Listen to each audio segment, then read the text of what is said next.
आप सभी का आपका अपना चैनल इनोवेटर्स मैथ क्लासेस पे एक बार फिर से स्वागत है। आज जो क्लास 10th का ICSE बोर्ड का सेशन चल रहा है, इसमें जो नेक्स्ट चैप्टर है वो है शेयर्स एंड डिविडेंड्स। इससे पहले मैंने आप लोगों को बैंकिंग का चैप्टर जो था वो पढ़ाया था और आज शेयर्स एंड डिविडेंड्स करने वाले हैं। तो इसमें जो शेयर एंड डिविडेंड है, इसमें मैंने जानना होता है क्या शेयर किसको बोलते हैं और डिविडेंड्स किसको बोलते हैं, फिर इसमें क्या क्या कैलकुलेशंस करना होता है, ये सारी चीज़ें। तो जहाँ तक पहले शेयर्स की बात करते हैं तो किसको कहते हैं शेयर। तो देखिए, जब बड़ा बड़ा कंपनी इस्टेब्लिश करना होता है, कोई बड़ा कंपनी इस्टेब्लिश करना होता है तो उसमें बहुत सारे पैसे की आवश्यकता होती है जो कोई एक आदमी उतना इन्वेस्ट नहीं कर सकता है।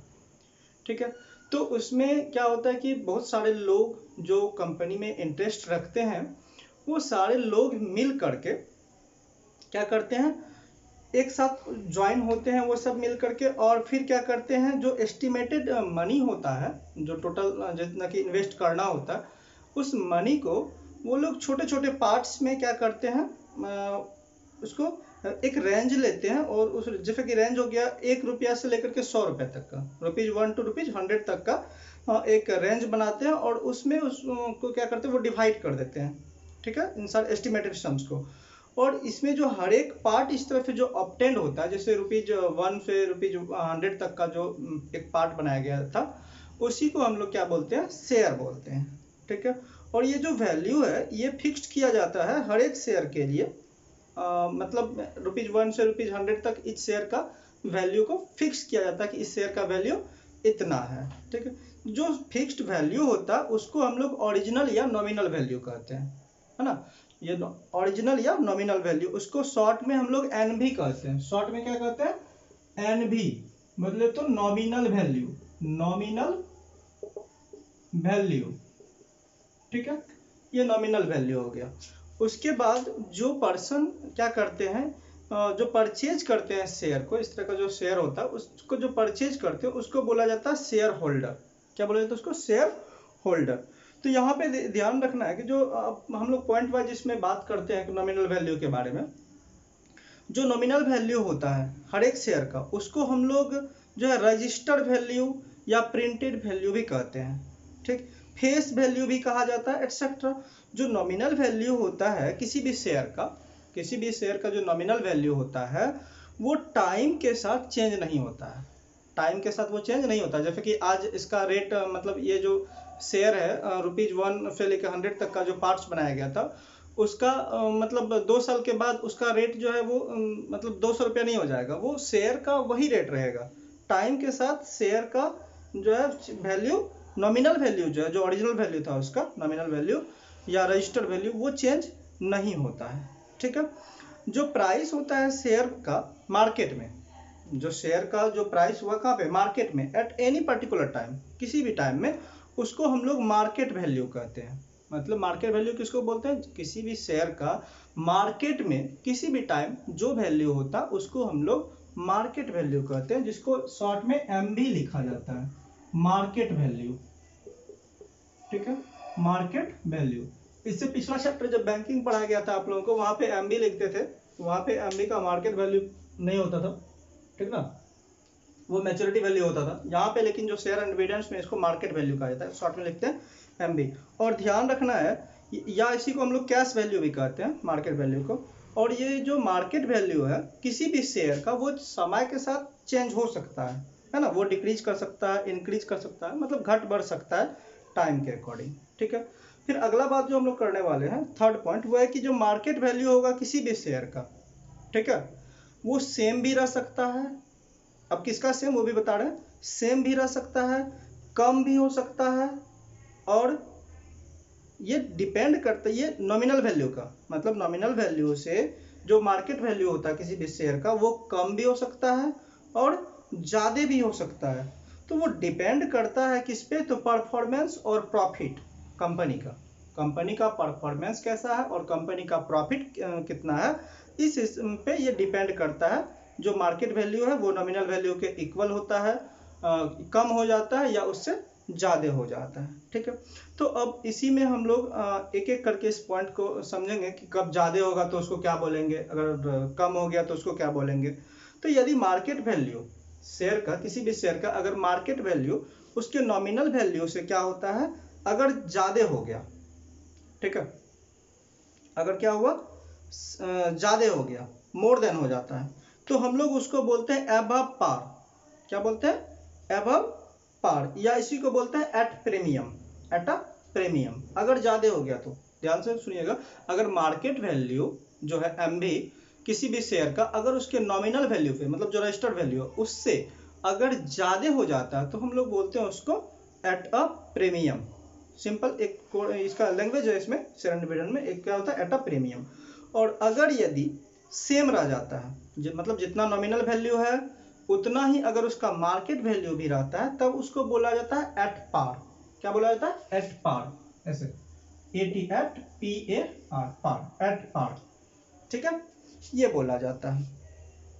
ठीक, और अगर ज्यादा हुआ, मोर देन हुआ, तो above par, A B O भी, अबव पार, या इसी को हम लोग लिखते हैं क्या, इसी को लिख देते हैं at a premium, at a premium. ठीक है, एट अ प्रीमियम। लेकिन जब मार्केट वैल्यू नॉमिनल वैल्यू से कम हुआ, मार्केट वैल्यू नॉमिनल वैल्यू से कम होता है, तो उसको बोला जाता है बिलो पार। क्या बोला जाता है, बिलो, बिलो पार, या इसी को बोला जाता है at a discount, at a discount. ठीक है, एट अ डिस्काउंट या बिलो पार बोला जाता है। तो मेरे ख्याल से तीनों बात समझ में आ गया होगा कि जब क्या होगा कि जो मार्केट वैल्यू है वो नॉमिनल वैल्यू के इक्वल हुआ तो हम लोग बोलेंगे एट पार। ठीक है, और अगर यदि मार्केट वैल्यू नॉमिनल वैल्यू से ज़्यादा हो गया, ग्रेटर देन नॉमिनल वैल्यू, तब होगा अबव पार। ठीक, और तीसरा बात जो, अगर मार्केट वैल्यू नॉमिनल वैल्यू से कम हो गया तो उसको बोलेंगे बिलो पार। ठीक है, इतना बात समझ में आ गया होगा। अगला जो बात है इसमें कि जो प्रॉफिट होता है जो शेयर होल्डर गेट करता है, मतलब जो शेयर होल्डर को जो प्रॉफिट होता है, मतलब out of the profit of company, company के प्रॉफिट में जो शेयर होल्डर का प्रॉफिट होता है, ठीक, वो उसके इन्वेस्टमेंट में होता है। वो जो कंपनी ने जितना इन्वेस्ट किया, मतलब जितना आप शेयर खरीदे मार्केट से, ठीक है, तो शेयर का जो रेट होगा, जैसे कि 1 रुपीज से लेकर 100 रुपीज तक का शेयर मिलता है। ठीक है, हर एक का फिक्स किया जाता है, जिसको कि आप क्या बोलते हैं, उसका नॉमिनल वैल्यू कहा जाता है, ओरिजिनल वैल्यू। मान लो कि अगर 50 रुपये का शेयर है तो आप शेयर खरीद लिए, एक ठो शेयर खरीद, तो आप 50 रुपया इन्वेस्ट किए उसमें, मतलब एक ठो शेयर का दाम 50 रुपया, तो उसका नॉमिनल वैल्यू 50 रुपया हो गया। ठीक है, तो जो जितना कंपनी में कोई भी जो शेयर होल्डर है कंपनी में जितना इन्वेस्ट करता है, ठीक है, शेयर खरीद के, उस शेयर पे जो प्रॉफिट मिलता है शेयर होल्डर को, उसी को कहा जाता है डिविडेंड। ध्यान से सुनिएगा एक बार फिर से, the profit which is a shareholder gets from his investment in the company is called dividend. तो डिविडेंड हम लोग किसको बोलेंगे, समझ में आ गया होगा। ये जो शेयर था, शेयर के बारे में हमने बताया कि जो कंपनी में जितना लोग ये करते हैं कि जो टोटल इन्वेस्टमेंट है कंपनी का, उसको छोटे छोटे पार्ट में डिवाइड कर दिया जाता है और उसको मार्केट में छोड़ दिया जाता है। तो जो 1 रुपया से लेकर के 100 रुपया तक का जो वैल्यू आता है उसको शेयर कहा जाता है। ठीक, अब कोई भी शेयर होल्डर है वो कंपनी में कितना इन्वेस्ट करता है और उस इन्वेस्टमेंट पे उसको जो प्रॉफिट आता है, उसी प्रॉफिट को हम लोग क्या कह देते हैं, तो उसको कह देते हैं डिविडेंड। ठीक है, इतना समझ में आ गया होगा। आगे जो हम लोग इसमें फार्मूला पढ़ेंगे, इसमें क्या क्या फार्मूला होगा, किस किस फार्मूला से हम लोग निकालेंगे शेयर और डिविडेंड में क्या क्या यूजेज होता है, उसके लिए हम लोग आगे पढ़ेंगे। तो उसमें जो फर्स्ट फार्मूला होगा, फर्स्ट फार्मूला जो इसमें आने वाला है वो है, ध्यान से सुनिएगा, नंबर 1 जो फार्मूला है वो है कि सम इन्वेस्टेड, सम इन्वेस्टेड मतलब कोई भी आदमी कितना रुपया इन्वेस्ट करता है। ठीक, पहला sum invested, this is equal to क्या होगा, तो वो हो जाएगा नंबर ऑफ शेयर बाउट, हाँ, into MV of each share, मतलब नंबर ऑफ शेयर बाउट, मतलब आप जितना शेयर खरीदते हैं उसको आप इनटू कर दीजिए एमवी ऑफ 1 शेयर, मतलब एक शेयर का जो मार्केट वैल्यू है आप उसको मल्टीप्लाई कीजिए। सपोज कीजिए कि आप 5 शेयर खरीदते हैं, ठीक है, और एक शेयर का दाम होता है, मतलब मार्केट वैल्यू है 50 रुपया, तो आप टोटल इन्वेस्टमेंट कितना किए, 50 गुना 5 मतलब 250 रुपये आप इन्वेस्ट किए। इस तरह से आप क्या कर सकते हैं, MB जो है इस तरह का बात हो गया है, ठीक है। अब शेयर अगर अवेलेबल होगा, मान लीजिए कि यदि शेयर हो गया एट पार पे, एट पार आप समझ में आता होगा, एट पार के हम लोग किसको बोलते हैं, तो अगर सेम रहता है तब, मतलब मार्केट वैल्यू और नॉमिनल वैल्यू क्या होता है, सेम रहता है, तो एट पार। अगर मान लीजिए कि जिस टाइम आप शेयर खरीद रहे हैं उस टाइम शेयर जो है वो एट पार है, क्या है, at par. If share is at par, तब क्या होगा, जो आपका मार्केट वैल्यू होगा MV this is equal to होगा नॉमिनल वैल्यू। मार्केट वैल्यू और नॉमिनल वैल्यू दोनों क्या होगा, सेम हो जाएगा, ठीक। लेकिन आप जब शेयर खरीदते हैं, यहाँ पे जो सम इन्वेस्टेड होता है वो number of share bought into MV, मतलब क्या हुआ आपका यहाँ पे, ये जो MV हुआ ये मार्केट वैल्यू है एक शेयर का, उस टाइम में मार्केट में जो शेयर का वैल्यू है उस हिसाब से आपको क्या करना होता है, खरीदना होता है, ठीक है। तो लेकिन यहाँ पे अब कंडीशन हो गया, यदि जो मार्केट वैल्यू है, मान लीजिए अगर यहाँ पे एट पार हम बोलते हैं, तो एट पार मतलब मार्केट वैल्यू और नॉमिनल वैल्यू क्या होगा, दोनों का सेम हो जाएगा, ठीक है, दोनों का क्या हो जाएगा, सेम हो जाएगा, मार्केट वैल्यू और नॉमिनल वैल्यू। एक फार्मूला यहाँ पे ये आता है। इसके बाद जो हम लोग सेकेंड वाला फार्मूला पढ़ते हैं, सेकेंड फार्मूला इसमें होता है number of share bought, number of share bought मतलब कोई भी आदमी कितना शेयर खरीदता है। अगर ये चीज आपसे पूछा जाए, अगर ये चीज आपसे पूछा जाए कि कोई भी आदमी कितना शेयर खरीदा, तब आप कौन सा फार्मूला लगाइएगा। तो इसमें आप सिंपल से बात समझ लीजिए कि जो सम इन्वेस्टेड होता है टू बाय द शेयर्स, मतलब शेयर को खरीदने में जितना इन्वेस्ट किया जाता है, ठीक है, तो यहाँ पे हो जाएगा sum invested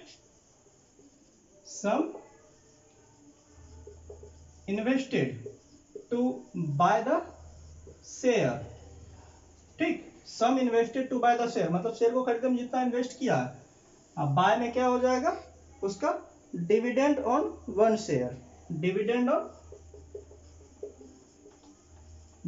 on one share मतलब एक शेयर पे उस शेयर होल्डर को जितना डिविडेंड होता है, ठीक, उससे क्या करना है, डिवाइड कर देना है जो इन्वेस्ट किया था, मतलब टोटल जितना रुपया वो इन्वेस्ट किया था शेयर को खरीदने में, उसमें आप क्या कीजिएगा, एक शेयर पे मतलब जो वन शेयर, एक शेयर पे उसका जो डिविडेंड आता है मतलब प्रॉफिट आता है, उससे आप डिवाइड कीजिएगा, तो क्या हो जाएगा, नंबर ऑफ शेयर बाउट मतलब वो कितना शेयर खरीदा है, ठीक है, ये आपको पता चल जाएगा।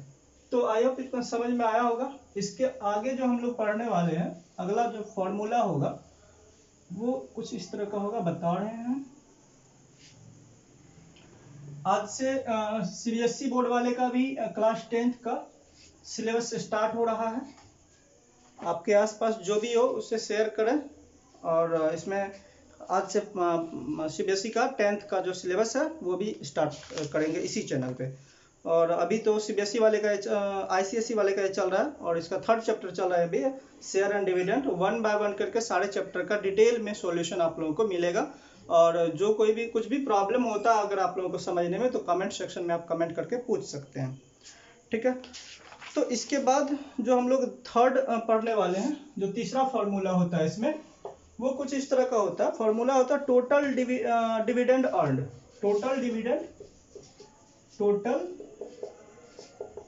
Dividend earned,